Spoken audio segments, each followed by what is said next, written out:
สบายดีพี่น้องที่เก่าเด้อจ้าพี่น้องอยู่บ้านพี่น้องกับฝนตกอยู่บ่บ้านน้องไม้กับฝนตกใหม่เลยพี่น้องจ้า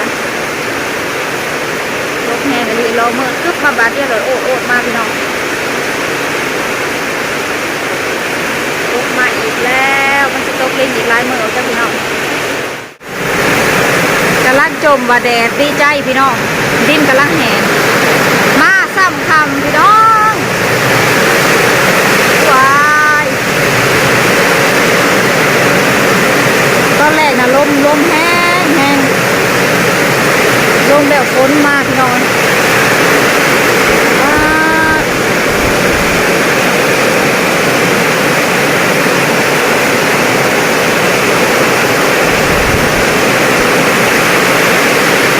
ลูกชายมาเฮือนใหญ่ๆมาบ่ได้แล้วบัด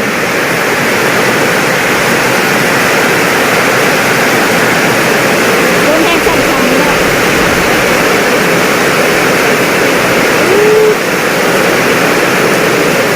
เขาบ่ได้มาสิเบิดพายุเนาะพี่น้องเขาบ่ได้เด้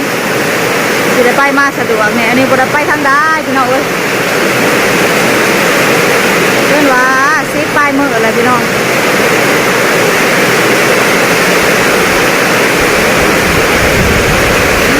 ตกไปลมได้มื้อนี้มีลมพี่น้อง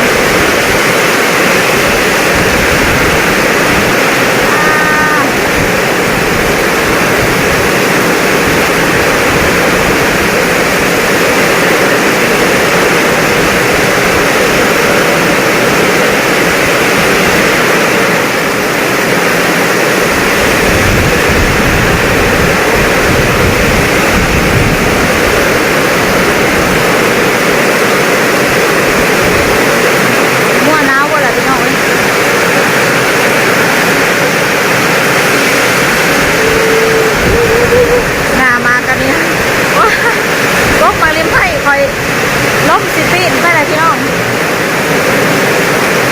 ลมแรง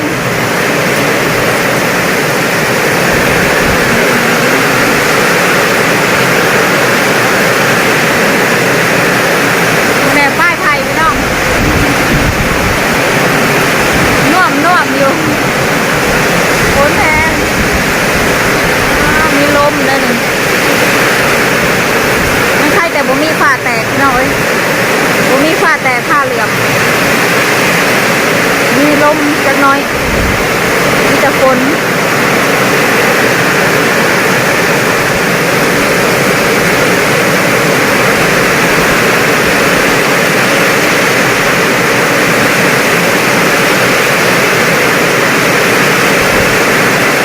ว่ามีแดดมื้อนี้พี่น้องกำลังดีใจเครื่องปลูกกำลังแห้งกำลังงามตกมาใส่เลยพี่น้องเลยมันฝนตกร้ายมันกะบ่อย่างงามฮะเดมันทึมหนัก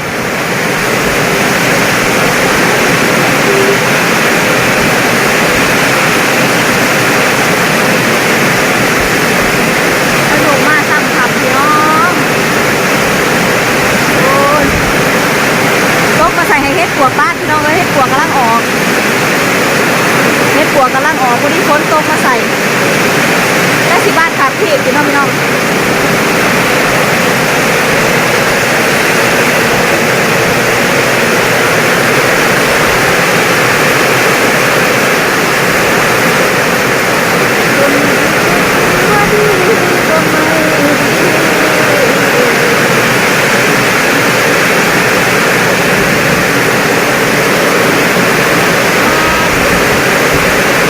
แนมไปทางพี่น้องฟังไทยก็มืดปุ๊บมาพี่น้องแนมไปทางบ้านเอื้อยน้องไม้แต่ว่ามืดที่บ่เห็นยังเลยฝนมาแต่ทางนั้นแหละพี่น้องดังโอดมาทางฝั่งไทยพี่น้องเลยตรงเขาเดียวน้ำเต็มที่พี่น้องห้วยแน่เศร้าแน่จะตกมาหลายน้ำกับพ่อเลยล่ะ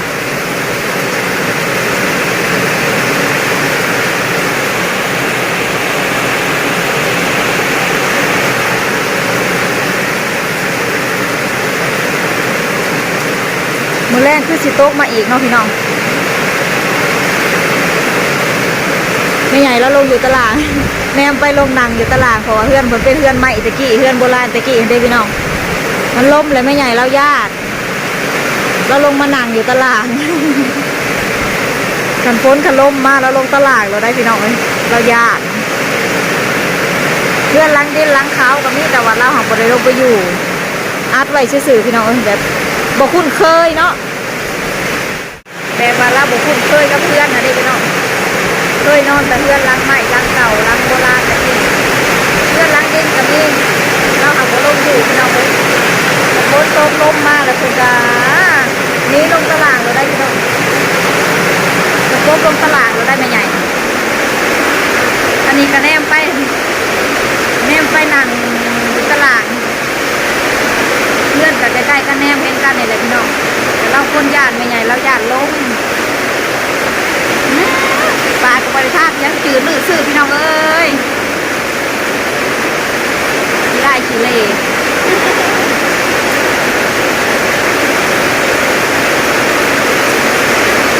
ปวดแขนปวดขา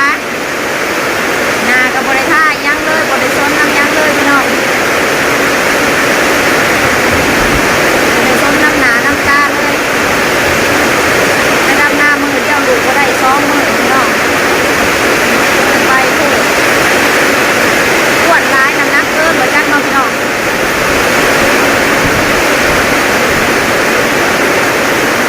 โอเคเลยโดนอะไรยังหมดเจ้าพี่น้องโอ้ยทรายเมื่อเพื่อนแม่ใหญ่มากก็ได้พร้อมถึงจะหาแม่ใหญ่มากก็ได้ควรทำ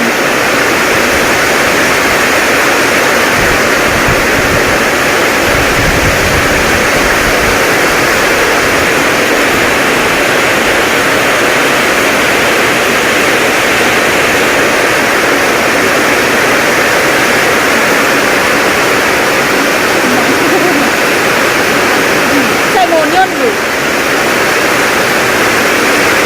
ไม่ใหญ่นะนั่งลงนั่งอยู่ตลาดไม่ใหญ่นะ เราย่านคนเราลงนั่งอยู่ตลาด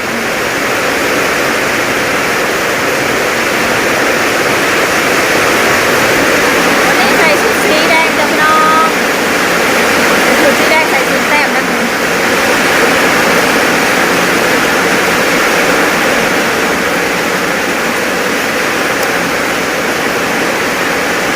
เท้าเทาะน้ำท่วมทิพย์ก็เลย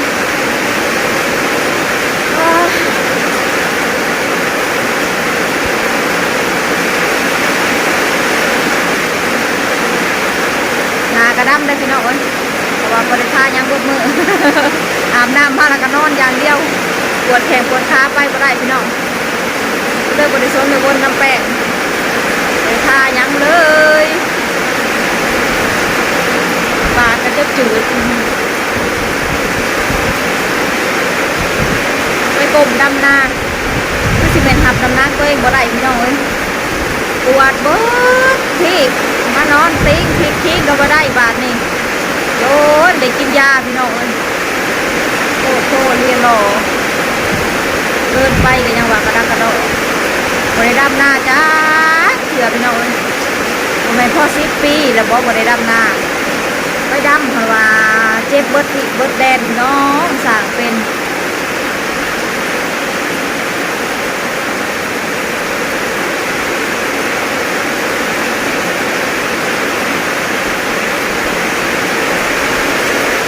เศร้าเถอะมันเลยโต๊ะละกานานเศร้าเนาะพี่น้อง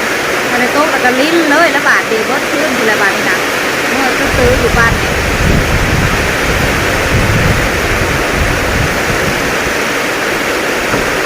นะล้มผักก็เลยแหล่แล้วนะเดียวละร้านจังหนังอยู่ที่ใดร้านเนี่ย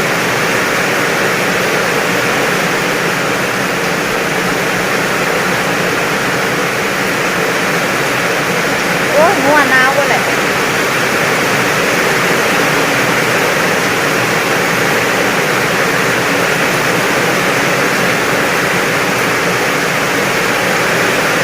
มีน้องไม้บริกินหอดเขาพี่น้องเอ้ยก็คืออยากกินเขาบริกินยังเลย